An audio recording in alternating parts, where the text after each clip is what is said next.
The U.S. Army Corps of Engineers Nashville District Maintenance Support Team completed a 4-day shoreline restoration project at Old Hickory Lake to preserve the historic Rock Castle Slave Cemetery in Hendersonville, Tennessee.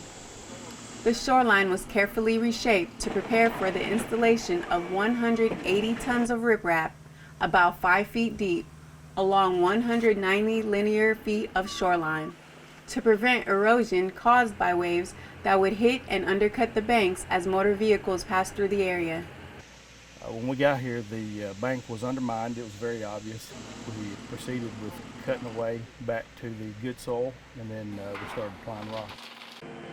Maintenance personnel on board the motor vessel Iroquois and local park rangers were able to remove several large trees and other vegetation from the shoreline to create a clear and level surface for placement of the riprap.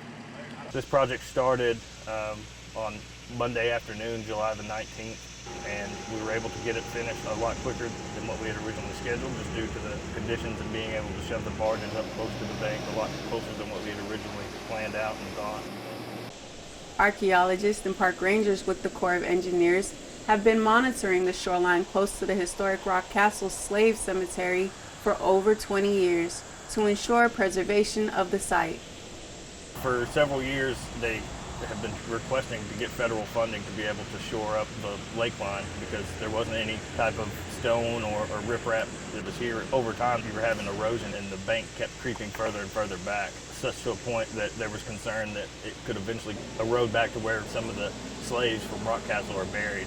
So in order to try to honor their burial place and their remains, this was a really important job to try to get this shored up to make sure that the bank doesn't erode back any further. An archaeologist with the U.S. Army Corps of Engineers Louisville District oversaw the shoreline cleanup to guarantee cultural resources were undisturbed. We've had different people with the Corps of Engineers archaeology section come out to try to survey the area around to make sure that there wasn't any bodies, but given how long ago they were buried and the condition that they were in, it was kind of difficult to determine. With the undercutting that's been happening to the lake, it's due mostly to boat traffic rocking up on the shores. It was just continuously undercutting, hitting this bank. And while it was believed that most of the slaves were buried a little bit further up the bank, it wasn't certain. And so that was what we were here to prevent from getting any worse. The Corps of Engineers understands the cultural dynamic of the cemetery and takes great pride in being part of this important bank stabilization project. I always like being able to produce a product that our stakeholders can share and view and see that we are making a difference in what we do.